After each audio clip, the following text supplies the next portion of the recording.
I'm here with Hadley for the ankle and lower leg assessment video.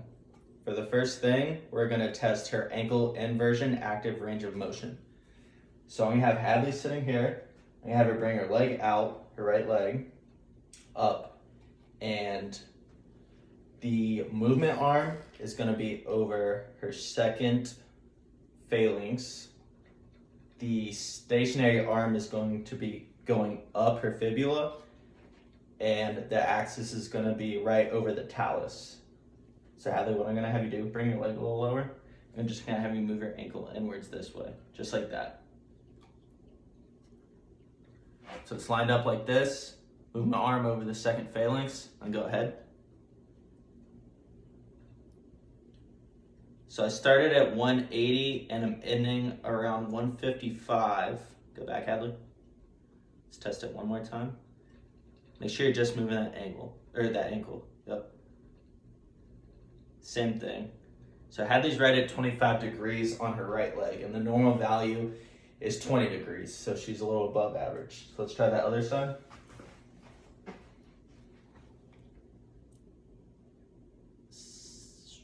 Same thing, move it inward. So Hadley actually has a lot less movement on this left ankle. She was at 180 and ended at 160, so she's at 20 degrees. Did you hurt this one more? I did. That explains it. 25 on the right, 20 on the left. The next thing we're going to be doing is the distal tibiofibular joint posterior glide passive range of motion. So Hadley's going to be here supine on her back. The heel of my hand, which is my stabilizing hand, is going to be on her distal fibula on the medial side of this joint, right here. My movement hand is going to be directly on the other side, on the lateral side, right here of the joint. This movement hand is going to be pushing posteriorly down towards the ground. And this is going to be a firm infield. Just like this. Everything feel fine? Mm-hmm.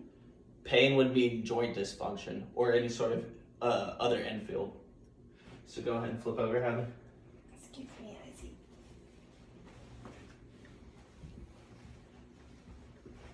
Here, slide down just a little more. You can put your head up if you want, that way. Oh. I just need your legs straight, kind of hanging on. Okay. There we go. So stabilizing hand on the inside right here. Movement hand on the outside.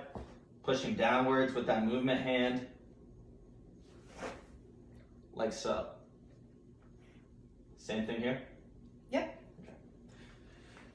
And that is the passive range of motion for the distal tibiofibular joint posterior glide. The next thing we're going to be doing is a grade 3 manual muscle test for ankle plantar flexion.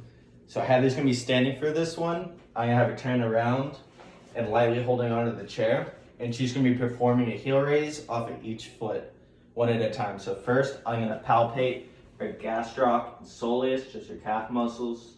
Everything feels fine there. Feels fine on the other side. And what will make this a grade 3 is if she can perform one heel raise, full range of motion, and back down. Just one rep of that. So go ahead, let's go off your left, Hadley. So put that right leg up. Yep, let's.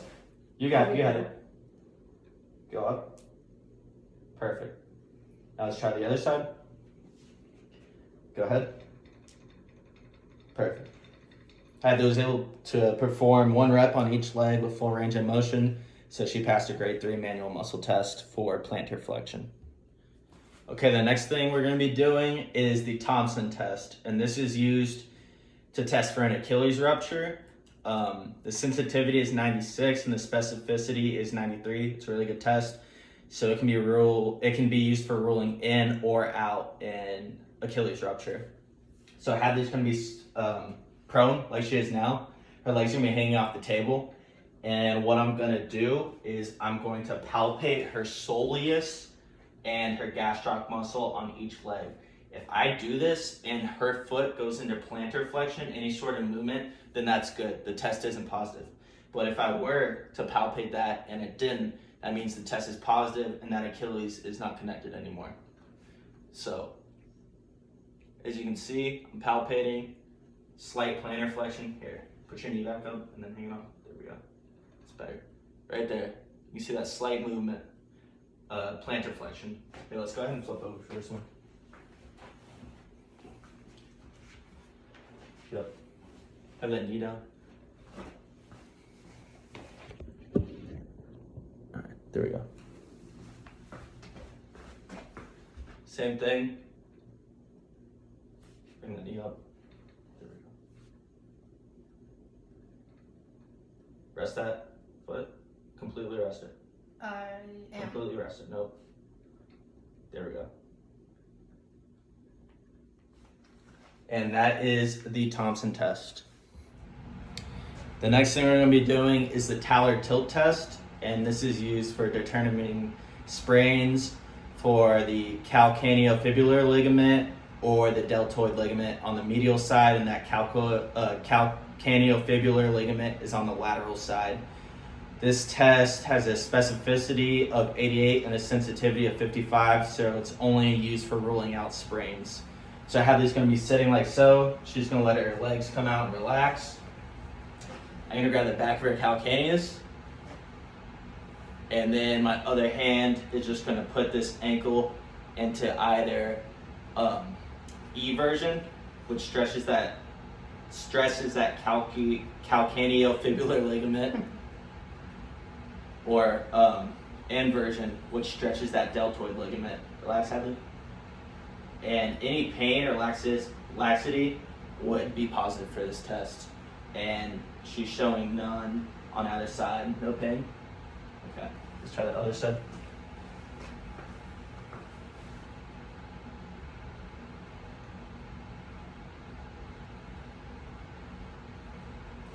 And that is the Tallard tilt test used for ankle sprains for the calcaneofibular or deltoid ligament. Go ahead. So we're doing the palpation of the anterior tibialis tendon here, and for this one I found it best to just resist any movement from Hadley's ankle. So I'm going to put her in a slight inversion and plantar flexion, and she's going to do the opposite and go into eversion and dorsiflexion, and that's going to make that tendon really pop up. So we're going to go inversion, down, now go up, Hadley, and that tendon is right here. You can really see it pop up. Go, relax again. Go ahead. Right there, you can see it slightly pop up, but you can really feel it come up. Let's do the other side.